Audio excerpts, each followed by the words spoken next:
Assalamualaikum warahmatullahi wabarakatuh. Perkenalkan, nama saya Danang Aji Prayogo, mahasiswa IKIP PGRI Jember, mengambil sebuah jurusan Prodi Pendidikan Luar Biasa kelas 5A dan NIM 2018-1862B0025. Pada kesempatan kali ini, saya akan menjelaskan hasil dari rangkuman saya yang berkaitan dengan mata kuliah Bina Perilaku Sosial Anak Berkebutuhan Khusus. Sebetulnya, untuk mata kuliah ini, video sebelumnya saya sudah menjelaskan hal yang sama, namun dengan materi yang berbeda. Jadi, materi yang sekarang merupakan lanjutan dari penjelasan atau presentasi rangkuman saya pada video yang sebelumnya. Untuk presentasi sekarang ada 3 bab yang akan saya jelaskan. Untuk yang pertama yaitu prinsip operant conditioning dalam membentuk perilaku adaptif bagi anak berkebutuhan khusus. Oke, langsung saja kita masuk pada bab yang pertama. Yaps, kita mulai dari A. Konsep dan pengertian operant condition. Operant condition merupakan suatu metode pembelajaran yang menggunakan sistem reward dan juga punishment atau hukuman sebagai dari konsekuensi perilaku. Perilaku. Setiap orang pasti kan memiliki perilaku. Entah itu perilaku yang dapat menimbulkan kebahagiaan, sangat disukai orang-orang dengan artian perilaku positif, dan juga sisi yang lain, perilaku yang tidak dapat diterima oleh orang lain, menimbulkan permasalahan dengan artian perilaku maladaptif. Jadi ada 2 sisi perilaku, ada perilaku adaptif atau positif dan juga perilaku maladaptif atau negatif. Kedua sisi perilaku ini, baik itu yang positif maupun negatif, akan memiliki sebuah konsekuensi. Nah, konsekuensinya menggunakan sistem yang tadi, sistem reward dan juga punishment. Nah, itu adalah teori yang dikemukakan oleh pencetusnya, yaitu B.F. Skinner, seorang ahli yang sudah sangat terkenal. Dia mencetuskan atau memiliki banyak teori yang berguna bagi halangan orang banyak, khususnya dalam dunia pendidikan. Salah satunya operant condition ini. Nah, sebelum B.F. Skinner mencetuskan dan kemudian menulis di bukunya, lantas digunakan oleh banyak orang, termasuk dalam dunia pendidikan, dia melakukan eksperimen terlebih dahulu untuk menguji rancangan teori yang telah dia buat. Skinner memiliki kandang dan di dalamnya ada 2 buah lampu dan 1 tuas. Kemudian tikus dimasukkan ke dalam kandang tersebut. Nah, Skinner ingin mengetahui apakah tikus bisa memahami operant condition atau teori yang sedang dia rancang. Jadi maksud dari Skinner memasukkan tikus pada dalam kandang yang telah ia buat, konsepnya seperti ini. Jika tikus tersebut menekan tuas pada saat lampu berwarna hijau, tikus akan mendapatkan banyak makanan. Lain halnya jika tikus menekan tuas pada saat lampu warna merah, dia akan mendapatkan punishment atau hukuman, yaitu kejutan listrik. Nah, dari sini akhirnya tikus memahami bahwasannya perilaku positif, maksudnya jika dia menekan tuas pada saat lampu berwarna hijau, dia akan mendapatkan makanan. Dan akhirnya tikus tidak mau lagi menekan tuas pada saat lampu berwarna merah, karena dia akan mendapatkan hal yang tidak dia sukai, yaitu kejutan dari sengatan listrik. Lama-kelamaan, lambat laun, tikus belajar dan akhirnya sekarang dia memahami. Ketika dia lapar, lampu sedang berwarna hijau, akhirnya dia menginjak atau menekan tuasnya dan dia mendapatkan makanan sebagaimana hal yang dia inginkan atau tikus inginkan. Sebenarnya konsep ini juga diterapkan pada era modern seperti sekarang. Ya, contohnya yaitu lampu merah. Nah, di lampu merah kan ada lampu warna hijau, kemudian merah, dan juga kuning atau lampu lalu lintas. Nah, untuk lampu hijau kita bisa berjalan. Kita bebas ingin belok ke arah mana tujuan kita, selama arah tersebut tidak dilarang. Nah, jika kita menerobos, kita memaksa berjalan pada saat lampu merah, kita akan mendapatkan konsekuensi seperti halnya tikus tadi. Jika tadi tikus mencoba menekan tuas pada saat lampu merah, dia mendapatkan konsekuensi yaitu kejutan listrik. Kita bukan kejutan listrik lagi, kita bisa mendapatkan kejutan dari malaikat Israel.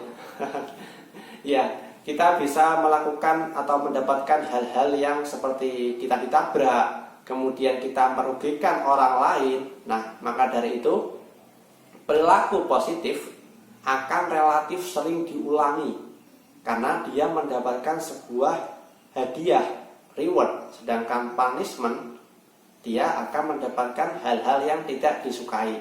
Nah, seperti itu. Itu adalah eksperimen yang dilakukan Skinner terlebih dahulu sebelum dia mengklaim dan mengukuhkan teori yang telah dia rancang sebelumnya. Nah, sebetulnya teori yang dicetuskan oleh Skinner ini mirip dengan teorinya Thorndike. Thorndike pernah menulis sebuah buku yang berjudul Law of Effect.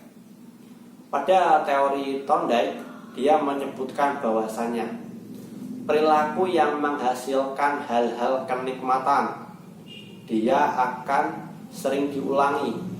Sedangkan perilaku yang cenderung mendapatkan kepedihan, kesedihan, kesengsaraan, nah itu akan cenderung dihindari dan juga tidak diulangi.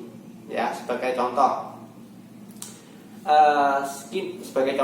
contoh dari teorinya Thorndike, contoh yang perilaku buruk terlebih dahulu.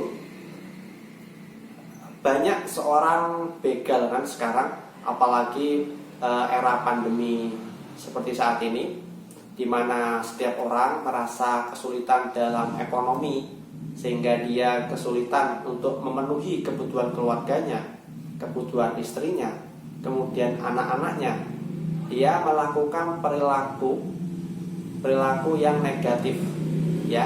Jadi perilaku itu diwujudkan atau terbentuk dalam dua hal. Perilaku tersebut ada tindakan dan juga perkataan. Jadi perilaku tidak hanya tindakan tapi juga perkataan.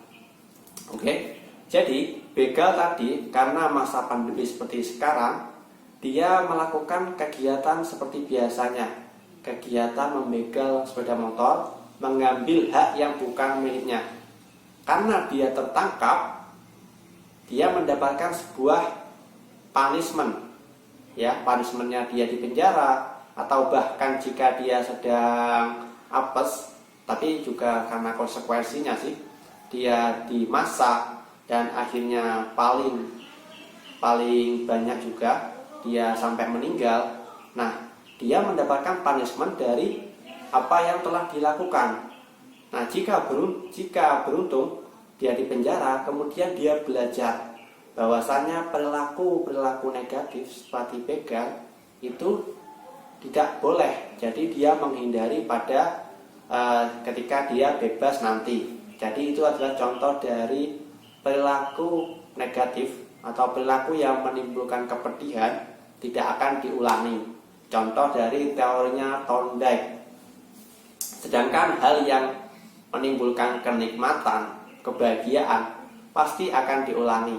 Misalkan Kita bahagia ketika berkumpul dengan teman-teman banyak. Kita bahagia jika mendapatkan nilai yang bagus. Kita bahagia jika orang lain bahagia, dan banyak lagi penyebab atau hal-hal yang membuat kita bahagia. Dan yang perlu dipahami, setiap orang itu bahagianya kan berbeda-beda. Takaran kebahagiaan orang berbeda-beda. Jadi tidak bisa kita samakan bagaimana kebahagiaan orang itu terbentuk termasuk dengan kebahagiaan anak berkebutuhan khusus. Mereka memiliki cara tersendiri untuk bahagia. Setiap anak berkebutuhan khusus memiliki cara yang berbeda untuk mendapatkan kebahagiaan mereka. Ya, contoh tadi, anak berkebutuhan khusus bahagia ketika berkumpul dengan teman-temannya. Nah, jadi bagaimana cara anak ini bisa mendapatkan teman yang banyak, bisa mendapatkan sambutan hangat, kemudian senyum meramah dari temannya? Ya, anak berkebutuhan khusus harus saling bergaul. Kemudian dia juga harus memiliki perilaku yang positif, sering membantu, ramah, dan tidak menyendiri. Akhirnya temannya menyukai dan dia mendapatkan kebahagiaan yang ia impikan, yang ia inginkan, yaitu berkumpul dengan teman-temannya. Seperti itu. Oke, jadi itu adalah penjelasan mengenai konsep dan pengertian operant condition. B. Jenis-jenis perilaku menurut Skinner, sang pencetus dari teori operant condition. Skinner membedakan perilaku manusia menjadi dua. Yang pertama ada perilaku responden dan juga perilaku operan. Kita bahas yang pertama terlebih dahulu. Perilaku responden adalah perilaku yang muncul secara otomatis atau refleks. Nah, bisa dikatakan perilaku ini adalah perilaku dari alam bawah sadar kita. Nah, jadi ketika alam sadar yang bertindak, perilaku tersebut tidak terkontrol, cenderung dari kebiasaan kita bagaimana, itu adalah wujud dari perilaku refleks. Sebagai contoh, misalkan kita sedang duduk-duduk di sebuah taman. Kita menikmati indahnya taman, kita juga membawa makanan dan juga minuman, pokoknya kita sedang menikmati. Kemudian kita dikagetkan oleh teman yang sedang menghampiri kita dari belakang. Nah, kemudian kita kaget. Biasanya ketika kaget itu berwujud perilaku perkataan dan juga tindakan. Jadi perilaku itu tidak hanya tindakan tapi juga perkataan. Nah, refleks ketika dikageti kan tidak sadar. Kita bisa mengucapkan hal-hal yang sering kita ucapkan, kita bisa bertindak pada hal-hal yang sering kita lakukan. Misalkan kita ketika kaget, kita sering mengucapkan kata astagfirullah atau Allahu Akbar. Nah, karena biasanya kita sering mengucapkan hal demikian, misalkan saat zikir, dan juga perilaku seperti yang positif, misalkan kita berdiri dan kemudian kita berkata hal-hal yang positif. Nah, itu tergantung dari kebiasaan kita. Karena perilaku refleks itu tidak bisa dikontrol oleh kita. Yang muncul adalah alam bawah sadar. Perilaku ini tidak perlu dipelajari dan akan dikuasai oleh manusia dengan sendirinya secara otomatis. Perilaku refleks ini jadi berhubungan dengan kebiasaan sehari-hari. Kalau kebiasaan kita positif, pasti refleks kita akan positif. Begitupun juga dengan sebaliknya. Kemudian yang kedua, perilaku operan atau operant behavior adalah perilaku yang kita pelajari dan akan keluar baik secara sengaja maupun tidak sengaja saat ada kejadian yang berhubungan. Nah, sebagai contoh, saya jelaskan lagi. Yang kedua, perilaku operan atau operan behavior adalah perilaku yang kita pelajari dan akan keluar baik secara sengaja maupun tidak sengaja jika ada suatu kejadian yang berhubungan. Nah, maksudnya untuk perilaku operan ini kita pelajari terlebih dahulu. Kita belajar dari banyak hal. Kita mendapatkan pengalaman, kita mendapatkan ilmu itu dari belajar. Jadi, perilaku yang sebelumnya dipelajari pada hal-hal yang positif pasti akan juga cenderung pada hal-hal yang positif. Nah, maka dari sini dikatakan kita bisa melatih diri maupun orang lain untuk melakukan hal-hal yang baik atau dianggap bisa diterima. Jadi kita juga bisa melatih diri sendiri untuk memiliki perilaku operan. Kita membiasakan untuk berperilaku positif, sering sekali perilaku positif, dan lama-lama menjadi sebuah kebiasaan. Jadi kebiasaan itu adalah hal-hal yang sering dilakukan secara terus-menerus itu akan menjadi sebuah kebiasaan. Maka banyak sekali yang berkata bahwasanya kebiasaan itu sulit diubah. Iya, memang betul. Kebiasaan itu sulit diubah. Karena apa? Karena untuk mendapatkan kebiasaan kita juga memerlukan waktu yang lama. Kita berproses. Kita melakukan banyak aktivitas yang sering kita ulangi dalam jangka waktu yang cukup lama. Nah, itu akan menjadi sebuah kebiasaan. Maka dari itu sulit diubah karena untuk mendapatkan, untuk membentuk itu juga memerlukan waktu yang cukup lama. Jadi itu adalah perbedaan dari perilaku responden dan juga perilaku operan. Ya, jenis-jenis perilaku menurut sang pencetus yaitu Skinner. C. Komponen pada operan condition. Operan condition memiliki dua komponen. Nah, begitu yang disampaikan oleh Skinner. Yang pertama yaitu reinforcement dan juga punishment. Jadi ini adalah dua hal yang harus dipahami pada operan condition. Operan condition yang pertama yaitu reinforcement. Reinforcement adalah segala hal yang terjadi yang dapat menguatkan suatu perilaku. Reinforcement bersifat positif dan juga negatif.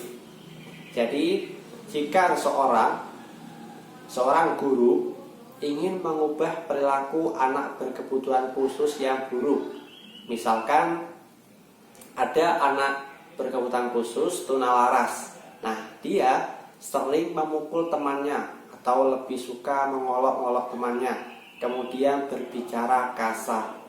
Nah, jika ingin mengubah perilaku tersebut, berikan dia hal-hal atau reinforcement penguatan. Misalkan kita membuat perjanjian terlebih dahulu. Jika kamu berbuat baik, anak ini tidak lagi mengucapkan kata kasar, tidak lagi memukul temannya, kamu akan saya berikan sebuah hadiah, yaitu permen, karena kamu sudah berhasil mengubah perilakumu. Nah, itu merupakan reinforcement, segala hal yang dapat memberikan penguatan. Ya, ada pujian, kemudian kita memberikan sebuah hadiah, entah itu hadiah yang dia inginkan atau hadiah yang setiap hari dia sukai. Misalkan dia suka coklat, nah anak ini kita berikan coklat karena sudah berhasil untuk berubah perilakunya. Nah, itu termasuk dari reinforcement. Reinforcement itu ada dua, ada reinforcement positif dan juga ada reinforcement negatif. Yang pertama yaitu reinforcement positif, penguatan yang positif. Nah, sebagai contoh, saya sebagai seorang mahasiswa pasti ingin mendapatkan nilai yang bagus. Nah, untuk mendapatkan nilai yang bagus kan tidak semudah apa yang saya bayangkan.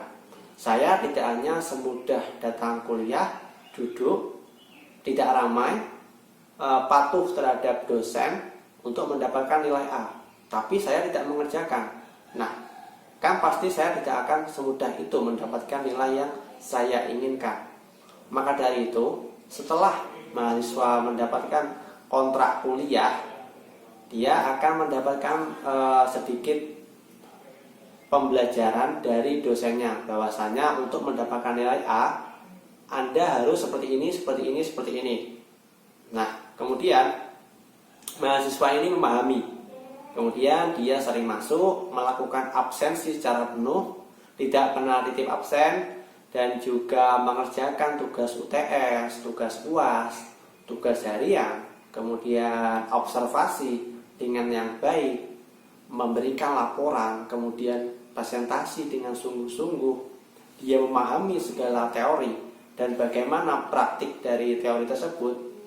Kemudian dia mendapatkan konsekuensi dari dia sering belajar, dia melakukan segala tugas dengan baik, yaitu nilai A. Ya, akhirnya mahasiswa ini memahami bahwasannya untuk mendapatkan nilai A itu tidak semudah itu.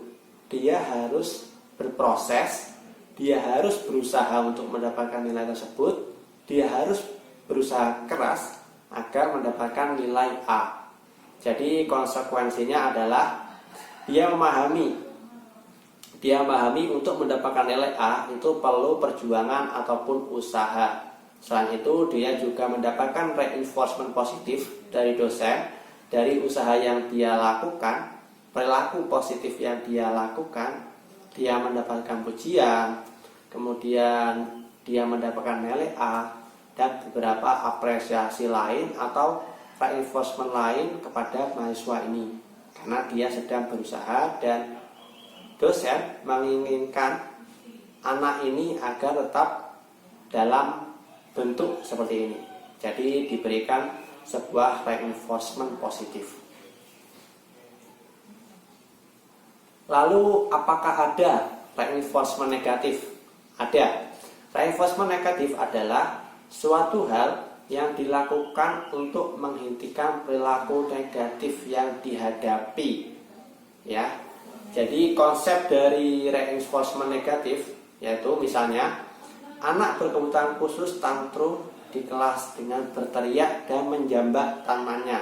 Jadi tantrum itu adalah kondisi tidak terkontrol yang biasa diekspresikan oleh anak berkebutuhan khusus.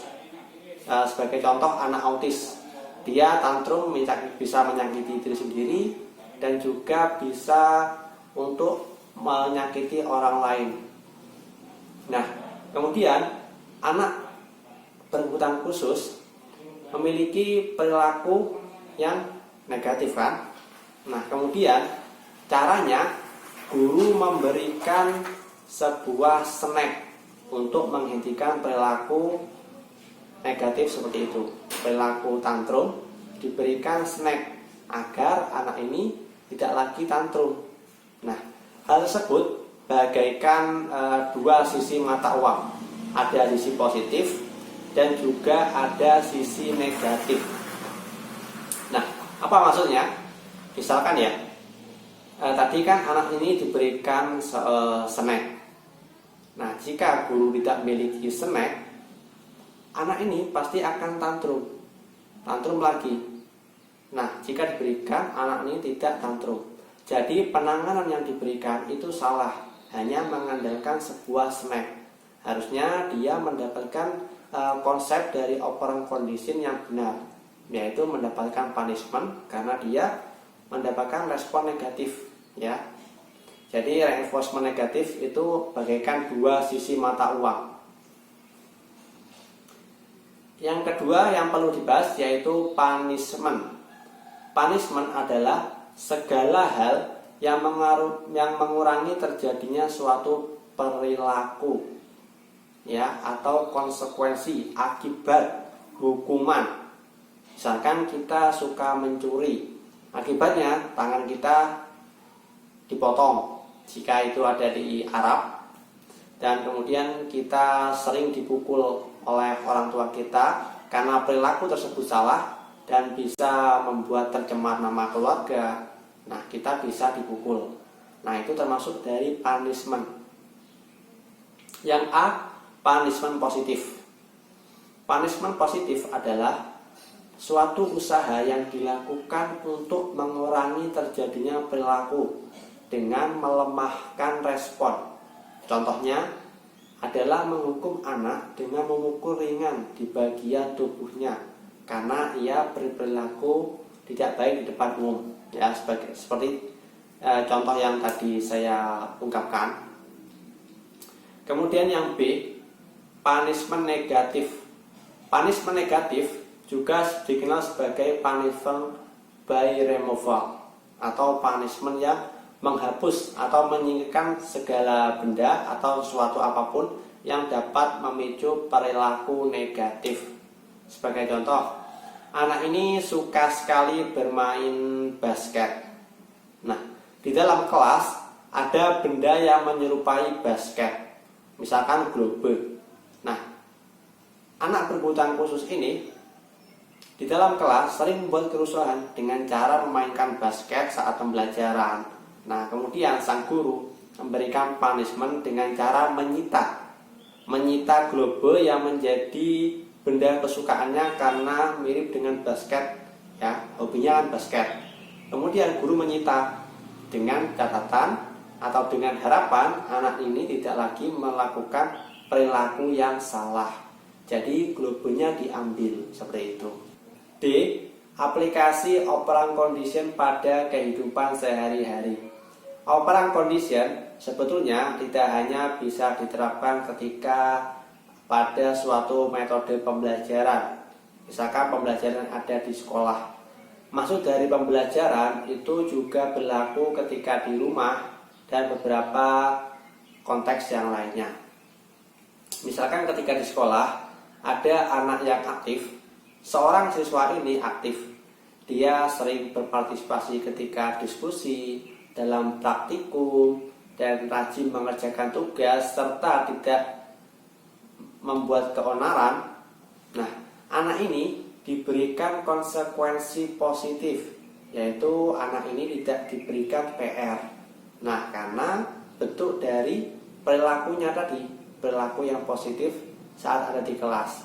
Jadi itu adalah contoh aplikasi penerapan operant condition pada kehidupan sehari-hari. Nah, contoh lagi, misalkan era sekarang atau zaman sekarang kan lagi pandemi. Sekarang lagi pandemi. Sebagai penerapan operant condition, Pak Polisi memberikan sebuah konsekuensi positif bagi seorang pengendara yang memakai helm, kemudian memakai standar keamanan untuk berkendara, dan juga tidak lupa memakai masker. Nah, Pak Polisi memberikan sebuah bingkisan sebagai dari konsekuensi dari pengendara ini. Nah, itu termasuk dari contoh penerapan operant condition pada kehidupan sehari-hari. Lain halnya jika pengendara ini tidak memakai masker, kemudian tidak memakai helm, akhirnya dia mendapatkan sebuah punishment, yaitu ditilang dan juga misalkan disuruh push up karena telah melanggar protokol kesehatan dan juga standar keamanan untuk berkendara yang dapat merugikan diri sendiri serta orang lain. Bab kedua, konsep dasar modifikasi behavior anak berkebutuhan khusus. A. Pengertian modifikasi behavior. Behaviorisme adalah suatu pandangan ilmiah tentang tingkah laku manusia. Behaviorisme berpendapat bahwa tingkah laku manusia sebenarnya itu tertib, dan juga setiap manusia memiliki sisi tingkah laku yang positif dan negatif cenderung sama. Jadi tidak memiliki perbedaan yang jauh, tapi tergantung dengan lingkungan sekitarnya. Jadi konsep dari behaviorisme itu adalah sebenarnya manusia memiliki tingkah laku yang hampir mirip, baik yang positif maupun negatif, tergantung dengan lingkungannya. Jika lingkungannya itu mendukung, maka akan cenderung lebih banyak yang positif. Begitupun juga sebaliknya. Jadi yang ditekankan adalah pembentukan lingkungan agar tingkah laku yang diinginkan itu sesuai. Itu adalah pengertian dari modifikasi behaviorisme. Kemudian juga banyak beberapa ahli yang mengemukakan definisi mengenai modifikasi perilaku seperti ini. Yang pertama ada dari menurut Powers Osborne tahun 1976. Modifikasi perilaku adalah penggunaan secara sistematik teknik conditioning pada manusia untuk menghasilkan frekuensi perubahan sosial tertentu atau tindakan mengontrol lingkungan tersebut. Jadi ada teknik tertentu namanya teknik conditioning ya, mengkondisikan lingkungan untuk menghasilkan frekuensi perilaku kepada manusia yang diharapkan. Jadi lagi-lagi yang ditekankan adalah lingkungan, pengkondisian lingkungan dan juga manusia yang ada di dalamnya. Yang B menurut Eysenck dan Sorlina Sukaji 1983. Dia mengungkapkan bahwa modifikasi perilaku adalah usaha mengubah perilaku dan emosi manusia dengan cara yang menguntungkan berdasarkan hukum teori modern proses belajar. Berkata tentang belajar tujuannya adalah dari yang sebelumnya tidak tahu menjadi tahu, dari yang tidak paham menjadi paham, dari apa yang belum dikuasai menjadi dikuasai. Jadi progres. Belajar harus menghasilkan sebuah progres. Jika belajar tidak ada progresnya, kemudian belajar hanya malah menyebabkan hal-hal yang buruk, maka hal tersebut tidak bisa dikatakan sebagai sebuah belajar. Dan yang dimaksud dengan mengubah perilaku dan emosi dengan cara yang menguntungkan adalah seorang anak, misalkan anak berkebutuhan khusus memiliki banyak sekali perilaku yang negatif. Sebagai contoh, anak tunalaras, dia memiliki permasalahan dalam sosial dan juga perilakunya. Nah, yang dikatakan dengan mengubah dengan cara yang positif adalah, atau cara yang menguntungkan adalah menguntungkan bagi sang anak karena perilakunya akan diubah, dia akan memiliki perilaku yang lebih baik. Sedangkan bagi guru, cara yang dilaksanakan cenderung lebih menyenangkan. Jadi tidak ada kekangan, tidak ada paksaan, melainkan adalah sebuah teknik yang menguntungkan bagi kedua belah pihak. Pun demikian menurut Wolpe pada tahun 1973. Modifikasi perilaku adalah penerapan prinsip belajar yang telah teruji secara eksperimental untuk mengubah perilaku yang tidak adaptif. Kebiasaan-kebiasaan yang tidak adaptif dilemahkan dan dihilangkan perilaku adaptifnya. Perilaku adaptif ditimbulkan dan dikukuhkan. Ya, jadi intinya untuk mengubah perilaku ada sesuatu yang harus dihilangkan. Yang dihilangkan tentu saja adalah perilaku yang maladaptif.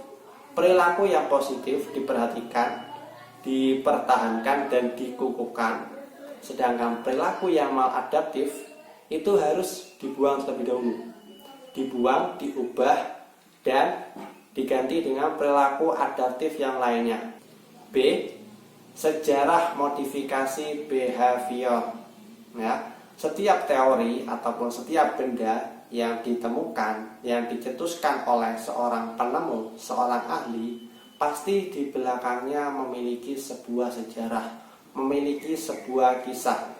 Bagaimana perjalanan tersebut, bagaimana rancangan teori, kemudian dilakukan sebuah eksperimen dan akhirnya berhasil dikukuhkan menjadi sebuah prinsip atau sebuah teori yang resmi. Nah, di belakangnya itu ada sejarah. Entah itu kisah kelam tentang bagaimana proses kendalanya ataupun suka duka dalam membuat rancangan pada sebuah teori. Nah, itu pasti ada. Sejarah pasti ada di belakang sebuah penemuan ataupun teori. Kegiatan modifikasi perilaku behavior secara umum mendasarkan kegiatannya pada psikologi behaviorisme. Jadi pertama-tama itu terinspirasi dari teori stimulus dan respon yang ditemukan atau dieksperimen oleh Ivan Pavlov. Jadi Ivan Pavlov dulu melakukan eksperimen dengan cara memberikan tulang pada anjing. Nah, tulang kan merupakan makanan favorit anjing. Jadi dia memberikan stimulus kepada anjing, yaitu tulang, dengan cara tulangnya digoyang-goyangkan kemudian dilempar jauh. Nah, bagaimana respon sang anjing ketika diberikan stimulus makanan favoritnya? Nah, itu menjadi dasar inspirasi adanya teori behaviorisme. Lantas, pada tahun 1938, Skinner dengan eksperimen yang sudah dilakukan menggunakan tikus, dia membuat sebuah artikel dengan judul The Behavior of Organs, yang di dalamnya menjelaskan hasil dari eksperimennya tadi pada seekor tikus. Dan kemudian pada tahun 1953, Skinner juga menerbitkan sebuah buku dengan judul Science and Human Behavior, ya, sains dan perilaku manusia. Bagaimana hubungannya sih? Nah, biasanya kan sains banyak sekali meneliti tentang perilaku, kemudian kondisi alam, dan juga beberapa yang lainnya. Selain itu juga erat kaitannya dengan psikologi. Dalam buku ini, ia menjelaskan penerapan prinsip dasar behaviorisme dalam kehidupan manusia sehari-hari. Psikologi behaviorisme memandang bahwa perilaku manusia dipengaruhi oleh lingkungannya dan akibat dari perilaku itu tersendiri maupun konsekuensi. Jadi sekali lagi, perilaku dipengaruhi oleh lingkungannya, sekaligus bagaimana dia merespon dari lingkungan tersebut, sehingga akhirnya terwujud menjadi perilaku yang memiliki sebuah konsekuensi. Seperti dasar dari pengertian operant condition milik B.F. Skinner, ya, karena teori modifikasi perilaku dan operant condition sebenarnya itu saling berkesinambungan, ada kemiripan pada kedua teori ini. Kemudian masuk pada karakteristik perilaku. Setiap manusia pasti memiliki sebuah perilaku. Nah, karakteristik dari perilaku itu berbeda-beda. Entah itu manusia dalam satu rumah, misalkan ada sepasang anak kembar. Nah, pasti jika dia berada dalam lingkungan yang sama pun, dia makan yang sama, lingkungan yang sama, semuanya serba sama, dia diberikan keduanya dengan takaran yang sama, pasti memiliki ciri khas perilaku yang berbeda. Nah, itu adalah salah satu karakteristik perilaku yang dimiliki oleh manusia, ya, unik. Secara umum, behavior didefinisikan sebagai sesuatu yang dikatakan atau dilakukan oleh seseorang, ya, seperti tadi. Jadi perilaku itu tidak hanya terwujud dalam sebuah tindakan, melainkan juga perkataan. Berikut adalah karakteristik dari perilaku. Yang pertama, A. Sesuatu yang dilakukan dan dikatakan oleh orang lain. Mencuri, tindakan. Kemudian berbicara kasar, itu adalah perkataan. B. Perilaku memiliki satu atau lebih dimensi yang dapat diukur, yaitu frekuensi, durasi, dan intensitas. Misalkan perilaku contoh berjalan. Nah, ketika berjalan, kita melihat orang berjalan, kita dapat mengamatinya. Seberapa lama dia melakukan perilaku tersebut, durasinya berapa lama, kemudian intensitasnya seberapa cepat, seberapa sering. Nah, itu bisa diamati. Kemudian C, perilaku dapat diamati, ya, digambarkan, dicatat, direkam, diukur oleh orang itu sendiri, ya, selama perilaku tersebut ditampakkan. Kemudian D, perilaku mempunyai dampak pada lingkungan. Pasti setiap perilaku, baik itu positif maupun negatif, akan memiliki dampak. Positif pasti dampaknya akan lebih menguntungkan, sedangkan negatif banyak akan menimbulkan permasalahan atau beberapa hal yang tidak menguntungkan. Yang E, perilaku mengikuti hukum, lawful atau prinsip belajar. Kemudian berdasarkan bisa dan tidaknya perilaku seorang diamati oleh orang lain, perilaku dibedakan menjadi dua, yaitu perilaku yang diamati secara langsung dan juga perilaku yang tidak bisa diamati. Ada overt, bisa diamati, dan covert, tidak bisa diamati. Contoh dari perilaku yang bisa diamati, misalkan perilaku seseorang sedang berbicara, ya, orang tersebut sedang berbicara dengan gurunya. Nah, kita bisa mengamati apa yang sedang dibicarakan, kemudian seberapa cepat dia berbicara, ya, dan durasinya berapa lama. Nah, itu adalah perilaku yang bisa diamati, ya. Kita bisa merekam, kemudian kita bisa mencatat, dan kita juga bisa menyimpulkan bagaimana perilaku orang tersebut dari cara bicaranya, ya. Cuma dari cara bicaranya. C, keunggulan dan kekurangan modifikasi behaviorisme. Meskipun modifikasi behaviorisme ini banyak sekali digunakan, disanjungkan dan diunggulkan oleh beberapa kalangan yang khususnya banyak sekali menangani perilaku anak. Nah, tentu saja modifikasi perilaku juga memiliki kekurangan. Kita bahas keunggulan terlebih dahulu.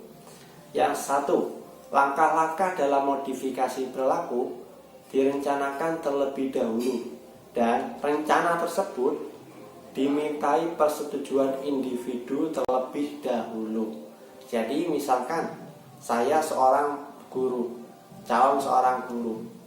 Nanti jika saya ingin mengubah perilaku anak, contoh perilaku anak yang suka menyerang, memukul, kita kasih persetujuan terlebih dahulu. Dari program yang sudah saya buat, saya meminta persetujuan dan dirundingkan dengan anak yang akan jadi target. Bagaimana enaknya ini? Nah, tapi sejalan dengan rancangan yang sudah kita buat. Bukan semaunya kita menuruti apa yang diinginkan anak, tetapi harus ada kesepakatan terlebih dahulu. Jadi lebih leluasa dan juga ada tidak mengekang kepada anak. Jika sudah disetujui, pasti program yang akan direncanakan atau rancangan itu akan lebih lancar karena anak tersebut sudah menyetujui dan relatif sesuka dengan anaknya. Yang kedua, rincian pelaksanaan dapat diubah selama pelakuan terapi berlangsung. Bila dari hasil monitoring ternyata suatu teknik gagal dan kurang berhasil, segera dapat dideteksi dan diusahakan digunakan untuk teknik penggantinya, ya. Jadi selama kita sudah membuat program, kemudian kita laksanakan, kita bisa memonitor secara langsung, dan itu relatif lebih mudah.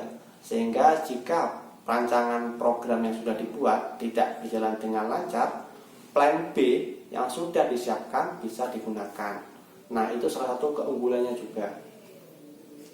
Kemudian waktu yang dibutuhkan untuk melaksanakan perubahan relatif lebih singkat daripada menggantungkan perubahan yang terjadi secara insting, wawasan yang dalam yang diperoleh subjek. Seperti itu. Jadi itu banyak sekali keunggulan yang dimiliki oleh modifikasi behavior. Kemudian, poin yang paling penting, kelemahannya apa sih? Di lain sisi keunggulan yang sangat banyak, yang banyak dipakai oleh psikolog, guru, dan orang tua yang ingin mengubah anaknya, apa kekurangannya? kelemahannya itu apa? Yang pertama, percobaan awal yang dilakukan dalam modifikasi perilaku menggunakan media binatang, sementara perilaku binatang tidak sekompleks perilaku manusia, sehingga bila diterapkan pada manusia diperlukan penanganan lebih teliti. Ya, misalkan kita memberikan sebuah contoh untuk perilaku sapi. Kita ingin mengubah perilaku anak dengan media binatang, yaitu sapi. Nah, tentu saja kan perilaku hewan dengan perilaku manusia tidak bisa disamakan. Sekalipun itu dengan simpanse, dengan monyet, dan juga beberapa hewan orangutan yang disinyalir memiliki kecerdasan hampir setara dengan manusia, nah itu tetap tidak bisa disamakan. Jadi perlu penanganan yang lebih teliti ketika menggunakan media-media tersebut. Yang kedua, tidak semua perilaku manusia dapat diamati secara langsung. Seperti yang tadi dicontohkan, ketika kita berbicara dalam hati saat ingin berpidato di depan banyak orang, nah kita ketakutan dan berbicara dalam hati. Nah itu tidak bisa diamati. Jadi untuk analisis dari hasil sebelum membuat rancangan itu cenderung akan lebih sulit jika perilaku tersebut tidak bisa diamati. Yang ketiga, perilaku manusia itu sangat kompleks, sehingga dalam menganalisa perilaku dapat diperlukan latihan dan kecermatan dari terapis. Ya, terapis harus cermat, kemudian harus teliti terhadap objek yang akan diubah perilakunya terhadap sang anak. Ya, oleh karena itu pendekatan itu sangat perlu. Kita sangat perlu dekat dengan anak, mengerti tentang bagaimana anak tersebut untuk mendapatkan data yang sebanyak mungkin dan juga perilaku yang dianalisis secara lebih kompleks. Yang keempat, tidak semua teknik dalam modifikasi perilaku dapat diterapkan pada setiap perilaku yang akan diubah. Nah, seperti itu. Sehingga masing-masing teknik memiliki kelemahan. Sebagai contoh, metode pembelajaran. Metode pembelajaran itu kan ada banyak. Ada ceramah, kemudian demonstrasi, kemudian ada juga metode inquiry, kemudian ada juga metode pembelajaran secara langsung. Nah, banyak sekali metode pembelajaran ketika kita ingin mengajar di sekolah. Ketika kita menjadi guru, pasti dalam pelaksanaan pembelajaran kita menggunakan sebuah strategi. Nah, strategi yang kita pakai tentu bisa bermanfaat bagi anak, tentu bisa sesuai dengan anak bila sejalan dengan karakteristik dan kebutuhan sang anak. Nah, ini untuk anak A. Bagaimana untuk anak B? Apakah strategi yang kita pakai itu bisa sesuai? Belum tentu. Maka dari itu perlu adanya modifikasi. Dan sebetulnya setiap anak memiliki kebutuhan yang berbeda. Oleh karena itu perlu sekali menganalisa dengan sangat teliti untuk hasil dari identifikasi seorang anak. Ya. Asesmennya harus teliti. Oleh karena itu setelah kita asesmen, data terkumpul, membuat rancangan dan metodenya disesuaikan dengan hasil asesmen dari masing-masing anak. Nah, itu akan jauh lebih efektif daripada cuma menggunakan satu metode untuk banyak orang di dalam kelas. D. Modifikasi behavior. Modifikasi behavior banyak sekali digunakan oleh beberapa oknum, katakan oknum seperti guru, kemudian psikolog, psikiater, orang tua, dan beberapa yang lainnya. Nah, teori ini sangat mudah digunakan. Itu menjadi dasar mengapa modifikasi perilaku itu banyak sekali digunakan. Dan berbicara mengenai modifikasi perilaku tentu memiliki tujuan. Tujuan dari modifikasi perilaku itu ada dua.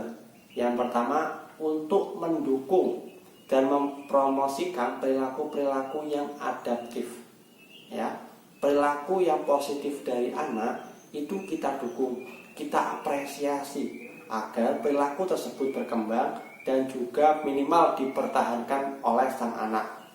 Kenapa demikian? Kenapa modifikasi perilaku memiliki tujuan demikian? Karena sebagai contoh, jika kita memiliki sebuah perilaku yang positif, kita berusaha untuk perilaku positif, namun tidak diapresiasi, tidak didukung, ada kemungkinan orang tersebut akan merasa capek dan lelah dengan usaha yang telah ia lakukan dalam mengubah perilaku dan memiliki perilaku adaptif. Dia capek, berperilaku adaptif, dia capek karena tidak pernah diapresiasi, kenapa tidak pernah didorong untuk tetap berbuat perilaku yang adaptif. Nah, itu makanya salah satu alasan mengapa modifikasi behavior memiliki tujuan seperti demikian. Kemudian perilaku anak yang adaptif maksudnya adalah perilaku yang diterima oleh lingkungan, baik oleh lingkungan keluarga, sekolah maupun masyarakat ya. Kemudian tujuan yang kedua dari pendekatan modifikasi behavior adalah menekan dan meniadakan munculnya perilaku yang anak yang tidak adaptif. Ya, jika perilaku adaptif akan didorong kemudian diapresiasi, untuk minimal perilaku tersebut tetap dan juga kalau bisa bertambah lagi, berkembang lagi dalam cakupan hal yang adaptif. Perilaku yang tidak adaptif adalah perilaku yang cenderung tidak diterima kan. Nah, perilaku yang seperti ini akan dihapuskan, diganti dengan perilaku yang tidak adaptif. Bagaimana caranya? Nah, caranya adalah dengan kita memberikan sebuah program yang mengacu kepada teori atau modifikasi perilaku behaviorisme. Nah, sekarang kita masuk kepada program modifikasi behavior. Nah, untuk membuat program terlebih dahulu seperti biasa, kita melakukan asesmen untuk menggali data anak. Bagaimana saja perilaku anak, yang berkelebihan apa, yang berkekurangan apa. Nah, kemudian kita ubah menjadi perilaku yang betul sekali berkesesuaian. Nah, penanganan perilaku pada anak yang memiliki gangguan perilaku sebagai contoh, saya contohkan untuk anak yang suka berbicara kata-kata kasar. Yang pertama, untuk riwayatnya, kita cari terlebih dahulu, kita gali terlebih dahulu tentang riwayat anak. Kemudian kita melakukan asesmen untuk mengumpulkan data-data sang anak, termasuk dari rincian perilaku sang anak ini bagaimana saja. Nah, tujuannya misalkan anak suka berbicara kotor. Tujuannya untuk mengubah kata-kata kotor dengan kata-kata yang lebih sopan. Nah, itu tujuannya. Kemudian manfaatnya memperbaiki kemampuan bicara sang anak, ya, agar kemampuan bicaranya wajar dan diterima oleh lingkungan sekitarnya. Kemudian lingkungan menjadi lebih tentram, aman, karena isi dari lingkungan tersebut merupakan anak-anak yang berperilaku adaptif. Teknik yang digunakan apa? Banyak sekali teknik yang digunakan untuk modifikasi perilaku seperti contoh saat ini. Contoh ini ya, contoh anak yang suka berbicara kata-kata kotor. Contohnya teknik pengelolaan diri. Nah, itu adalah teknik yang bisa digunakan untuk contoh perilaku dari yang kata-kata kotor seperti ini. Nah, kemudian setelah kita membuat program, kita membuat rancangan, sisi dari lingkungan itu perlu mendukung.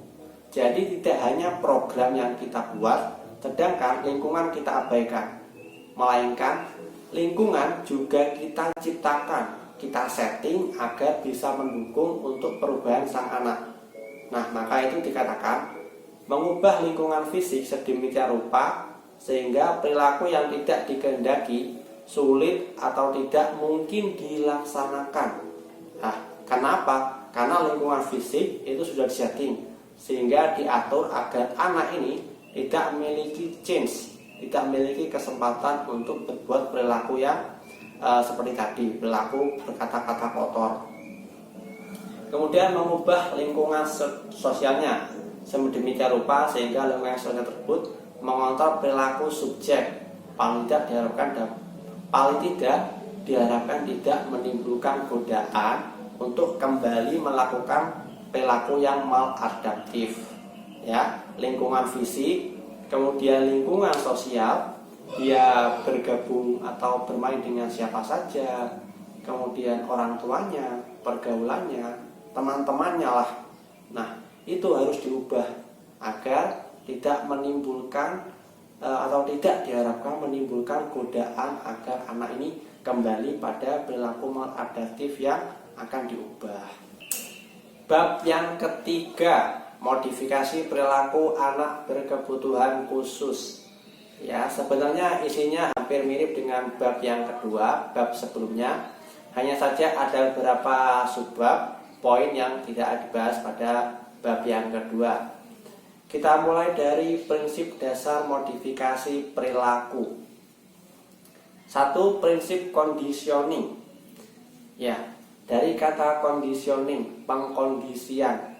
Jadi, ketika ingin mengubah perilaku anak berkebutuhan khusus, baik itu yang berkekurangan maupun berkelebihan, diperlukan prinsip pengkondisian.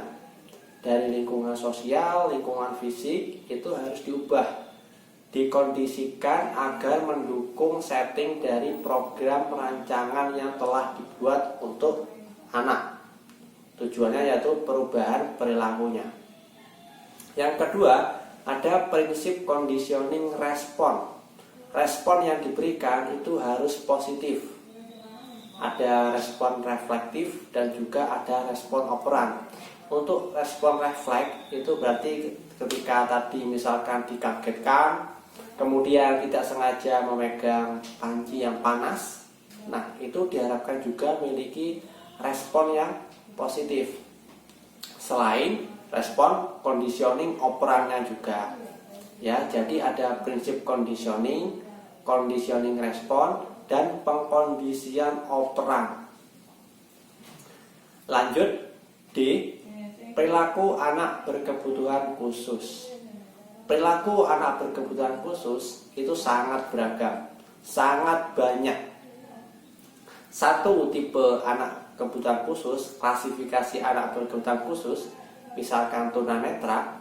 Sesama tunanetra pun pasti memiliki perilaku yang berlebihan dan berkekurangan yang berbeda.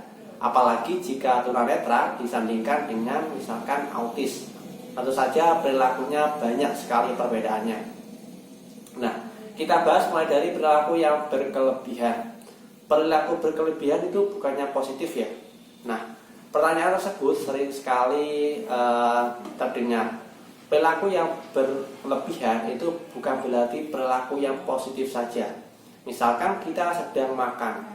Nah, makan itu sebenarnya positif. Karena apa? Karena menghilangkan rasa lapar, sehingga kita bisa aktivitas lagi dengan normal. Nah, yang menjadi permasalahan apa? Ketika makan dilakukan secara berlebihan, nah itu bukan lagi hal yang positif, bukan makan yang positif. Maka akan menjadi sebuah permasalahan, misalkan BAB yang terus-menerus, sakit perut, sehingga kita tidak bisa melakukan aktivitas yang kita tunda sebelumnya. Maka hal tersebut artinya adalah disesuaikan. Ya. Contoh dari perilaku yang berlebihan, yang pertama, menstimulasi diri, ya, menggigit jari-jari, kemudian hand flapping, ya, banyak sekali contohnya.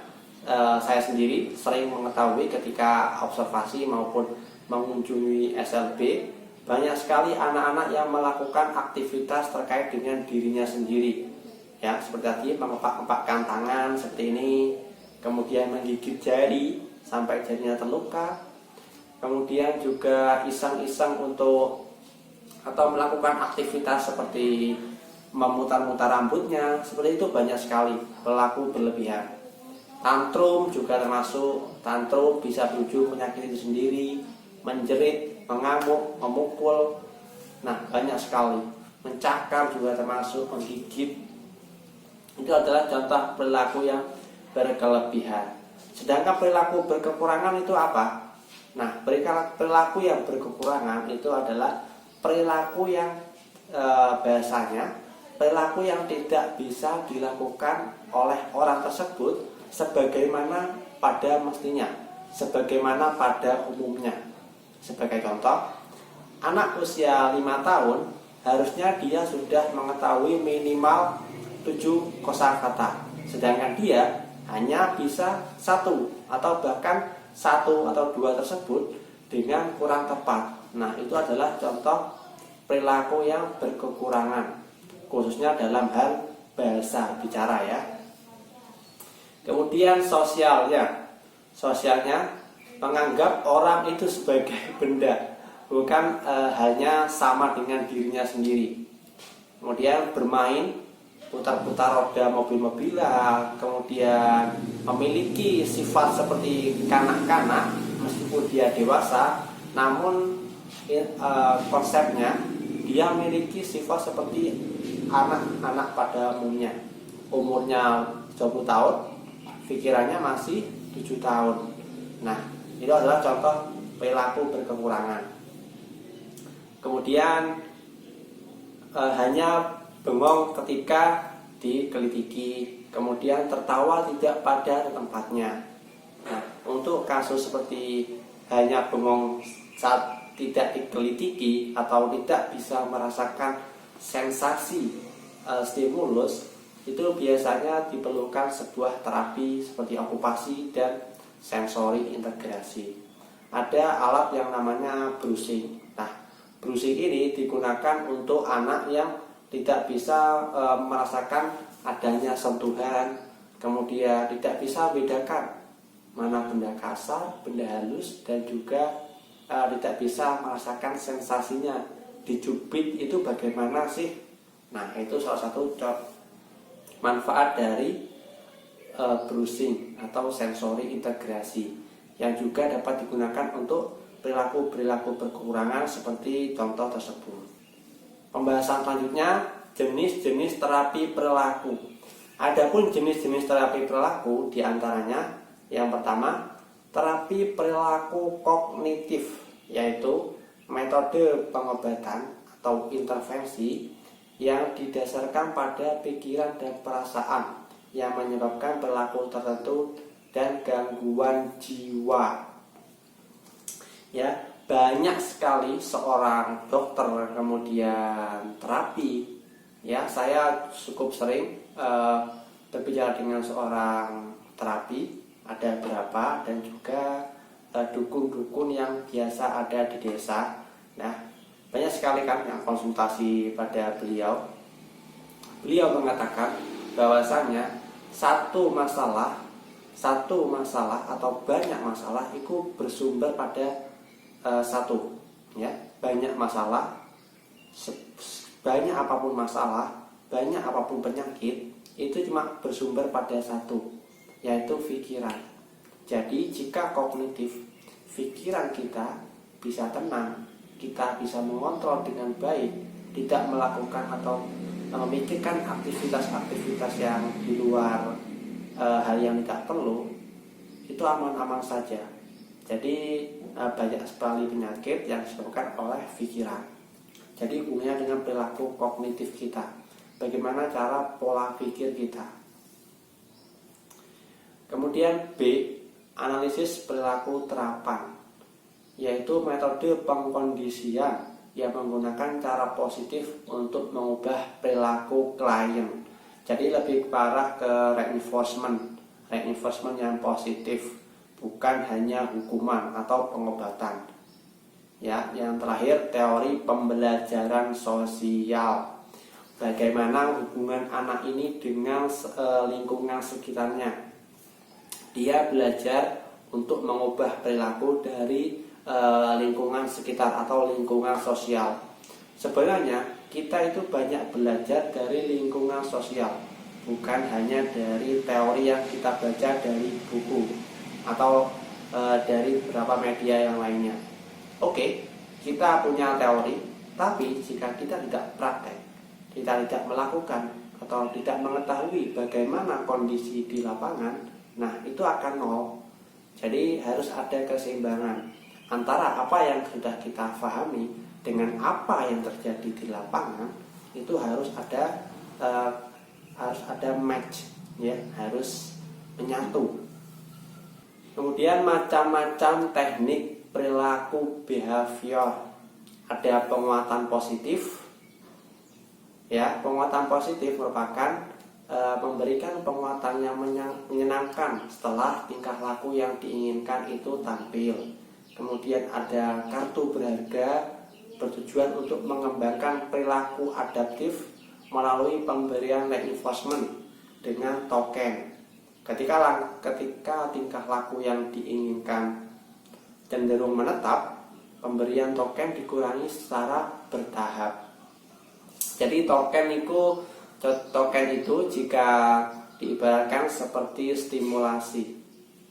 Misalkan kita akan mengajarkan anak membaca.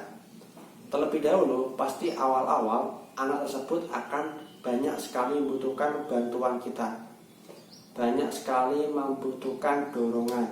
Namun semakin lama dengan metode yang dirancang itu sebaik mungkin sesuai dengan kemampuan anak, kebutuhan anak, karakteristik anak, pasti anak akan cenderung lebih tidak membutuhkan bantuan lagi. Bantuannya semakin menurun, dan akhirnya dia mandiri, bisa melakukan aktivitas yang sedang diajarkan.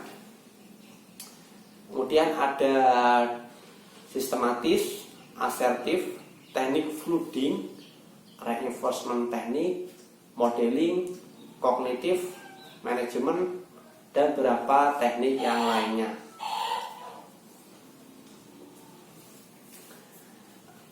K. Teknik pelaksanaan terapi perilaku. Cara bereaksi itu lama-kelamaan akan dapat membentuk sebuah pola tingkah laku yang sesuai dengan situasi kehidupannya pada saat tertentu. Suatu pola bertingkah laku yang dahulu mungkin sesuai, di waktu kemudian dapat tidak sesuai lagi karena situasi kehidupannya yang telah berubah. Jadi intinya adalah everything has changed. Ya, everything has changed. Semua bisa berubah, entah itu sifat, sekalipun itu perilaku. Perilaku yang pada dulunya itu sering menetap menjadi sebuah kebiasaan, lama-lama juga pasti akan berubah, tergantung dengan situasi kehidupannya juga. Contoh, dulu seorang suami istri itu tidak pernah bertengkar karena dia berkecukupan dalam ekonomi. Namun setelah masa pandemi seperti sekarang, suami di PHK, nah ada kecenderungan perilaku yang berubah. Perilaku yang sebelumnya harmonis karena kondisi demikian menjadi perilaku yang agresif, misalkan lebih mudah marah, tidak lagi sabar, sering berantem, atau bahkan mengutarakan